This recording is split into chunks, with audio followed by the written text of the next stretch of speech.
Baiklah anak-anak teacher, sekarang kita masih di tema 1, pertumbuhan dan perkembangan makhluk hidup. Dan kita masuk ke subtema 3, yang sebelumnya kita subtema 2, sekarang kita akan masuk ke subtema 3 dengan judul pertumbuhan hewan.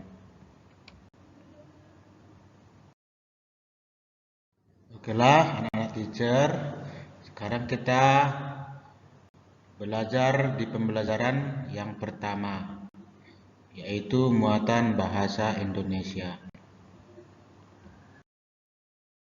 Materi kita hari ini adalah tentang kosakata dan teks tentang ciri-ciri hewan. Nah, teacher akan menerangkan dulu apa itu teks ya. Teks adalah bacaan ataupun kata-kata yang digunakan untuk menyampaikan informasi. Nah, teks itu adalah suatu bacaan untuk menyampaikan informasi ataupun berita. Nah, di sini teacher akan jelaskan ciri-ciri makhluk hidup. Yang pertama itu, seperti yang sudah pernah kita pelajari di subtema 1, di pembelajaran 1, ciri-ciri makhluk hidup adalah bergerak, yang kedua bernapas, yang ketiga mengalami pertumbuhan. Mengalami pertumbuhan maksudnya di sini bertumbuh tambah besar. Yang keempat berkembang biak. Berkembang biak maksudnya di sini adalah bertambah banyak. Makan dan minum. Makan dan minum adalah keperluannya untuk berkembang atau bertumbuh. PK terhadap rangsang. Maksudnya di sana PK terhadap rangsang, contoh manusia. Kalau melihat cahaya mata manusia akan otomatis tertutup atau terbuka. Itulah PK terhadap rangsang.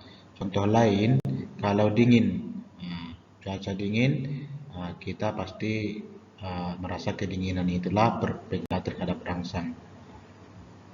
Itulah ciri-ciri makhluk hidup. Nah, sekarang anak-anak teacher boleh lihat teks yang ada di buku pena 3A halaman 55, yaitu tentang persamaan dan perbedaan ciri hewan sekitar. Nah, di sini ada ciri-ciri hewan, yaitu ayam dan bebek. Persamaan ciri-ciri ayam dan bebek boleh diperhatikan bukunya ya, di halaman 55. Persamaan ciri-ciri ayam dan bebek. Nah, yang pertama itu sama-sama bertelur. Yang kedua berkaki 2. Yang ketiga bersayap. Yang keempat memiliki bulu yang menutupi badannya. Itulah persamaan ciri-ciri ayam dan hewan.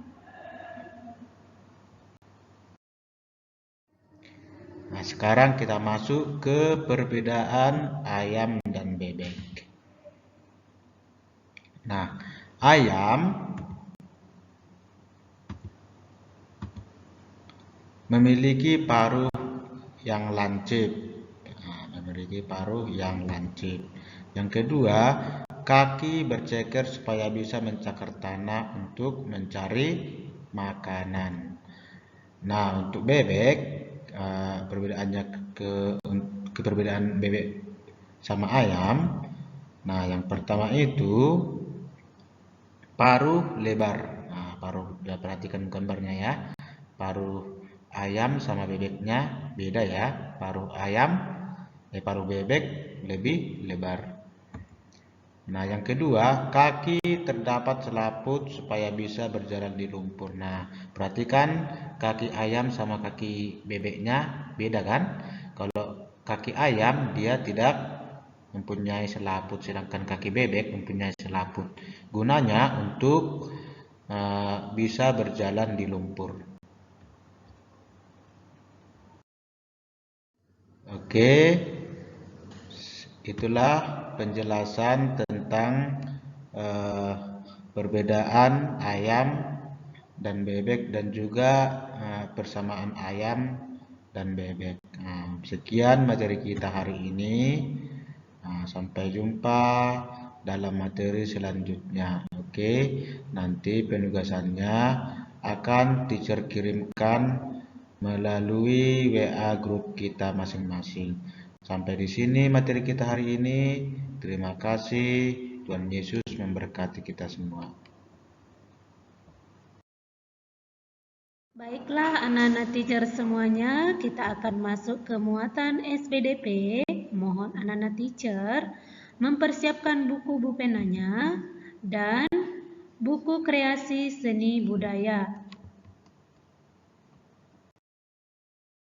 Baiklah anak-anak teacher, buka bukunya ya. Bupena 3A subtema 3 pembelajaran 1 halaman 56 sampai halaman 57. Yang kedua, buka juga dari buku kreasi seni budaya dan prakarya halaman 1 sampai 4. Judul pembelajaran kita hari ini dari Bupena 3A halaman 56, judulnya unsur-unsur dalam gambar dekoratif. Dan dari buku kreasi seni budaya dan prakarya halaman 3, unsur-unsur seni rupa. Nah, ini sebenarnya sama ya nak. Judulnya ini unsur-unsur dalam gambar dekoratif sama unsur-unsur seni rupa dalam karya dekoratif itu sama. Sebelum kita masuk unsur-unsur dekoratif, teacher akan jelaskan apa itu gambar dekoratif. Gambar dekoratif artinya gambar hiasan dari gabungan beberapa bentuk motif dengan komposisi warna yang indah.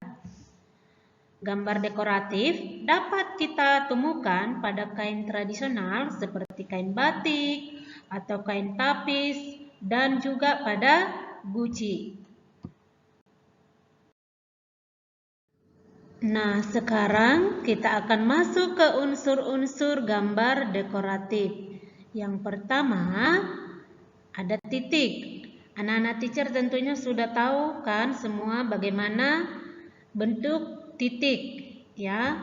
Yang kedua, garis, nanti akan teacher jelaskan ya. Yang ketiga, bentuk. Yang keempat, warna. Nah, anak teacher pun tahu kan semua warna itu seperti apa? Ada warna hijau, kuning, biru, dan yang lainnya. Anak teacher, kita akan masuk ke macam-macam garis yang sudah teacher jelaskan tadi di atas ya. Yang pertama adalah garis horizontal. Nah, anak-anak teacher perhatikan ya, bagaimana garis horizontal. Nah, yang kedua adalah garis vertikal. Nah, anak teacher juga bagaimana perbedaan garis horizontal dengan garis vertikal. Dan yang ketiga adalah garis lengkung. Oke, yang keempat adalah garis zigzag. Nah, yang terakhir adalah garis gelombang. Selain daripada macam-macam garis, ada juga macam-macam bidang dalam gambar dekoratif, yaitu yang pertama adalah persegi. Nah, perhatikan ya, kalau persegi itu sisi-sisinya sama panjangnya semua. Yang kedua, persegi panjang. Nah, yang kedua itu persegi panjang berbeda dengan persegi karena sisi-sisinya tidak sama. Yang ketiga, segitiga. Anak-anak teacher sudah pastinya tahu semua ya bagaimana segitiga. Yang keempat, belah ketupat. Nah, ini gambarnya ya anak teacher. Yang keempat, yang kelima adalah jajar genjang.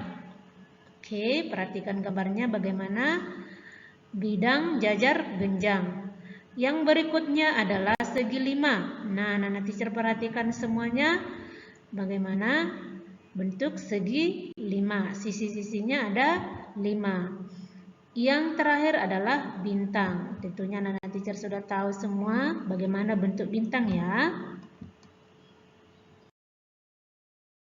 Teacher, yang berikutnya adalah macam-macam warna, yaitu biru, merah, kuning, orange, hijau, ungu, coklat, putih, hitam, dan masih banyak lagi warna-warni ya nak. Tentunya anak-anak teacher sudah tahu kan warna-warna yang teacher sebutkan? Masih adakah anak teacher yang belum mengenal warna-warna? Tentunya sudah tahu semua ya. Oke, yang terakhir adalah warna dibagi dua. Yang pertama, warna primer, yang artinya warna dasar dari warna lainnya. Contohnya merah, kuning, dan biru. Yang kedua, warna sekunder, yang artinya warna yang dihasilkan dari campuran dua warna primer. Nah, contohnya ada di bawah ini. Warna biru dan kuning dicampur menghasilkan warna hijau. Nah, contohnya ada warna biru dicampur dengan warna kuning, hasilnya akan menjadi warna hijau. Contoh yang lain, warna biru dan merah dicampur, jika dicampur akan menghasilkan warna ungu. Nah, ini warna birunya sama warna merah akan menghasilkan warna ungu. Contoh yang lain, warna merah dan kuning jika dicampur menghasilkan warna orange. Nah, ini warna merahnya jika ditambahkan atau dicampur dengan warna kuning akan menghasilkan warna oranye. Sekian pembelajaran kita hari ini anak-anak teacher semuanya. Mohon anak teacher semua selain yang di video, boleh juga membaca bukunya dari buku Bu Pena dan buku kreasi ya. Terima kasih semuanya. Halo anak-anak teacher, jumpa lagi dengan teacher Ropina. Nah, kita akan belajar matematika tema 1, subtema 3, pembelajaran 1. Di pembelajaran kali ini kita akan belajar tentang perkalian bersusun. Nah, apa itu perkalian? Perkalian adalah penjumlahan berulang. Nah, kita akan masuk ke contoh soal. Ibu membeli apel sebanyak 3 kantong. Banyak apel di setiap kantong ada 5 buah. Berapakah banyak apel yang dibeli ibu seluruhnya? Nah, di sini ada 3 kantong dan di setiap kantong ada 5 buah. Berarti satu kantong itu ada 5, di kantong kedua ada 5, di kantong ketiga ada 5. Jadi bisa dijumlahkan 5 ditambah 5 ditambah 5 sama dengan 15 atau 3 dikali 5 sama dengan 15. Untuk menghitung hasil perkalian bilangan dengan nilai yang besar, agar pengerjaannya lebih mudah, maka dilakukan dengan cara bersusun. Cara yang pertama adalah dengan cara bersusun panjang. Nah, seperti contoh yang sudah ada teacher ambil ya. 318 dikali dengan 3. Bagaimana cara penyelesaiannya? Nah, yang pertama kita kerjakan adalah kita akan mengalikan angka 318 dengan angka 3. Dan yang pertama dikerjakan, kita akan mengalihkan angka satuan dari 318. Berarti 8 ya sayang ya. 3 dikali dengan 8 sama dengan 24. Nah, untuk nilai satuan. Sekarang untuk puluhan. Untuk nilai puluhannya ada 10. Jadi 3 dikali 10 sama dengan 30. Selanjutnya kita kalikan dengan nilai ratusan. 3 menjadi nilai ratusan. Berarti 3 dikali 300 sama dengan 900. Nah, anak-anak teacher, setelah dijumlahkan seperti ini, kita akan menjumlahkan kembali hasil perkalian dari ketiga-tiganya, yaitu hasil perkalian dari 3 3 dikali 8 dan 3 dikali 10 dan 3 dikali 300. Nah, kita jumlahkan hasil dari perkaliannya ya sayang. 24 ditambah 30 ditambah dengan 900 sama dengan 954. Jadi hasil perkalian dari 318 dikali dengan 3 hasilnya 954. Cara yang kedua adalah dengan cara bersusun pendek. Nah, anak-anak teacher, kita akan mengerjakan dengan cara bersusun pendek dengan contoh soal yang sama. Nah, di sini kita bisa lihat apakah dengan cara bersusun pendek atau dengan cara bersusun panjang hasilnya sama. Maka dengan itu, anak-anak teacher simak baik-baik ya sayang. 318 dikali dengan 3. Nah, ini dengan cara bersusun pendek. Jadi kita akan mengalihkan secara langsung tanpa kita menguraikan. Berarti 3 kita kalikan dengan satuan dari 318. 3 dikali 8 sama dengan 24. Untuk angka 2 kita simpan.